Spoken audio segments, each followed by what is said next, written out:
Hey everybody, what's up? This is a bit of a response to the Off the Rope Show's new series that they did. I don't know if you guys can see me, babes. I'm trying to get back and forth. But this is a response to the 12 steps to recovery for the WWE. To the first video, we're admitting that there is a problem within the WWE. And I don't doubt anything that they said. I mean, there is a problem. I mean, one of the things that they mentioned was the WWE is repetitive. And believe it or not, OTRS, you're not the only ones, and everybody you've talked to in that video agree with you. Everybody like myself agree that the WWE is repetitive. But it's not just with CM Punk. It's not just with the best in the world, if you know what I mean. But it's more along the lines of, it's not just him portraying the cowardly heel, cowardly heel as champ, going up the ramp, holding the title, or having his associate manager, whatever, holding the title, blah, blah, blah, and declaring he's better. Or in this case, he's the best in the world. It's not that. What it is, ladies and gentlemen, well, it's not just that. It's also other things. For example, right now, we're in a repeat, if you will, of a same situation that we've had before with Vickie Guerrero. Now, don't get me wrong, this may surprise people, but I'm a fan of Vickie. I like Vickie Guerrero's character. She's the kind of heel that, as some people would say, has that X-Pac, get the fuck off my TV heat, but it's the kind that, you can actually tolerate. It's the kind of heel that you can say, hey, I want her off my TV, but you know what? I don't want her off my TV that much. Just on occasion. So, I like Vickie. I do. But the truth is, they got her in the same damn role they've had her in constantly, year in and year out. She did it with Edge. Now she's doing it with Dolph Ziggler. And we all know the damn result. You could throw in nuances here and there, little new tidbits here and there. You can add some new elements if you want to. But it's basically the same thing over and over and over again. It's Vickie Guerrero eventually going to be using her power to help her associate, in this case Dolph Ziggler, like she did on SmackDown, become champion. That's all it is. And like I said, you can add in all the elements you want, all the different elements, but it basically revolves back to that same story, that same repetitive staging and story. And I think a lot of people know this. A lot of people know this, and WWE is trying their best to make it different. I'll give them credit, but eventually everybody knows it's going to revolve back to Dolph Ziggler getting becoming champion because of this. That's all it is. Now, again, they do have some nuances in there. But these nuances are basically, as some people have pointed out, hell, AJ Styles pointed it out on Impact this past Thursday. These nuances are nothing more than the WWE's versions of other promotion storylines. I mean, this whole Vickie, AJ, Cena, Ziggler situation is nothing more than a remake or the WWE's own version of AJ Dixie Claire. That's all it is. That's all it is. I mean, take a look at what they reported this past weekend. AJ beat 3 times in a row. 3 times in a row, she beat. 3 nights in a row, she beat Eve to become Divas Champion. What happens? Vickie comes out, restarts the match, Eve retains. So essentially, storyline-wise, AJ should be Divas Champion. Now again, that is a new element, and that is something TNA didn't do with their storyline. But still, it's just repetitiveness. Vickie singling out 1 or 2 superstars or divas that she does not like, or her and her associate do not like, and want to single out and get rid of, just like they've done before. Vickie's done it with The Undertaker. Vickie's done it with various divas like Beth Phoenix.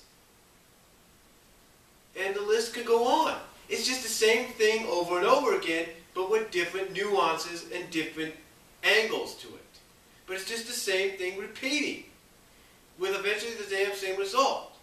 Vicky eventually probably being out of power, and whoever her associate is, in this case Dolph Ziggler, being the one that gets punished for it. It's the same thing over and over again. Again, but I'll give WWE credit. Different scenarios, different situations, but it's the same repeating, revolving circle. That's it. All the differences is, all you have is different scenarios, and that's it. Different people. That's it. Now, I don't deny the attendance as well as down at house shows. I don't deny that. And the reason being is real simple. Nowadays, fans are getting getting more used to attending the smaller venues that like Ring of Honor and TNA puts their events in, their house shows in, that fans would rather go to those instead of having to go inside a crowded arena where instead of going inside a crowded arena just to see a match, just to see a show that they could see in smaller venues. I know that doesn't make sense, but particularly that is exactly why WWE's attendance is down, because people don't want to be stuck in a half-full, big-sized arena when they could pretty much sell out a smaller venue.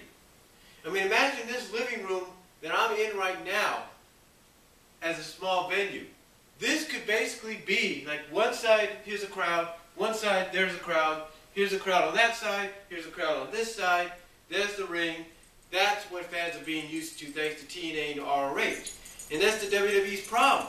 They need to realize that if you're going to make money, whether you like it or not, you need to sometimes go to the smaller venues. You need to do those more often for your house shows than continuously trying to do the big arenas and stadiums. Save the big arenas, save the big stadiums for your pay-per-views and for your Raws, your SmackDowns, your main events, your Saturday morning slams, and whatever. Or, matter of fact, just save the big arenas for your Raws, your SmackDowns, and your pay-per-views.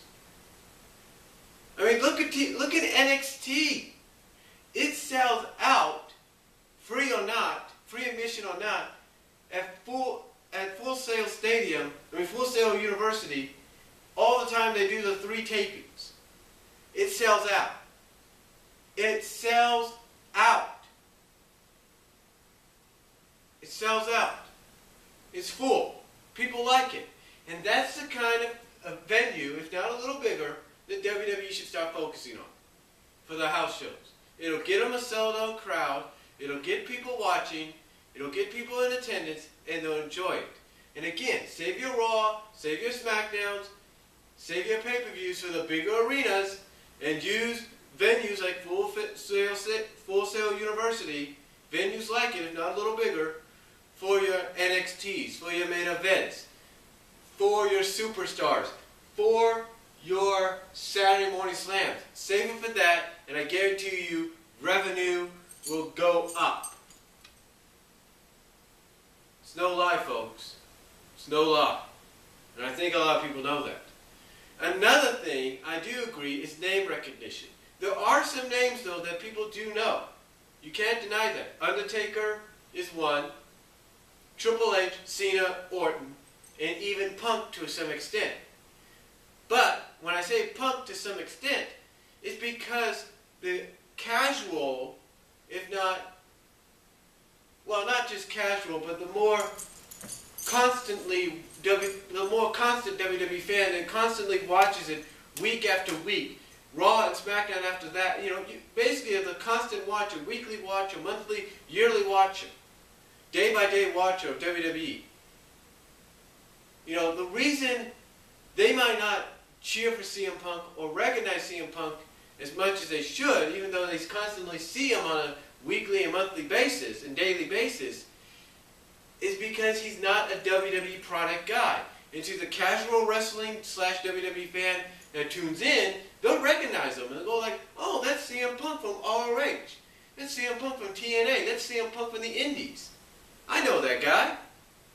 But to the the constant WWE fan, the one that watches daily, weekly, monthly, minute by minute, second by second, they won't know who he is. I mean, they will, but they won't really get behind him because he's not a WWE guy like Cena, Orton, Taker, and Triple H are. That's why they don't get behind him. That's why they won't get behind him, because he's not made by the WWE. All they know is WWE signed him from independents, and they don't pay attention to independents as much as they should.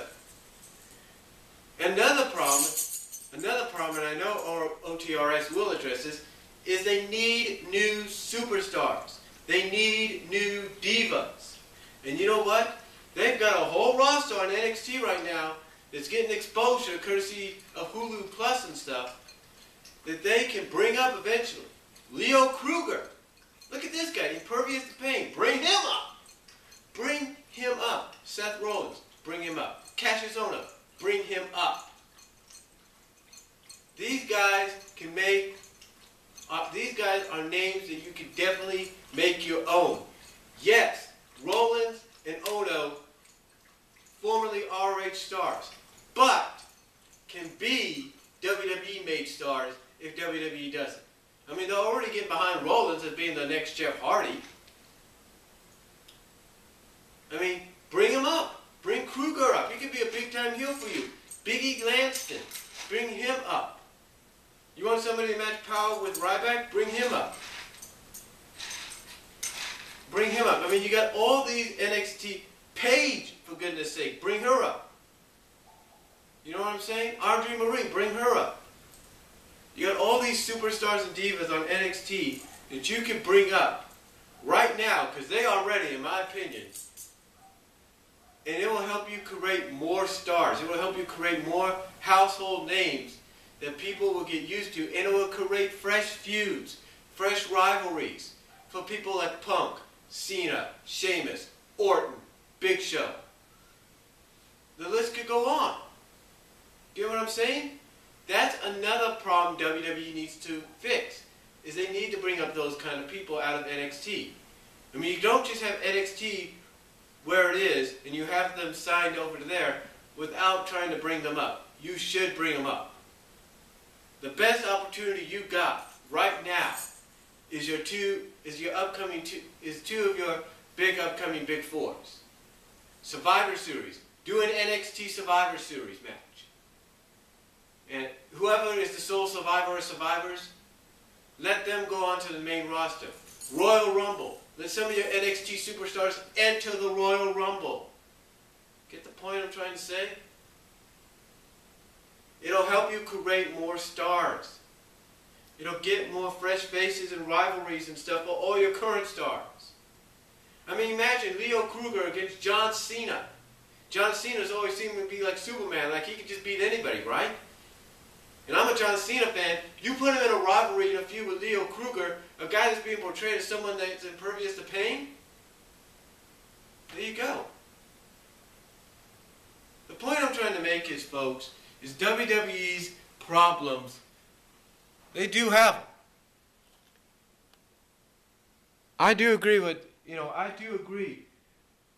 OTRS. They have these problems. They need to work on the problems they mentioned and the problems that I've mentioned.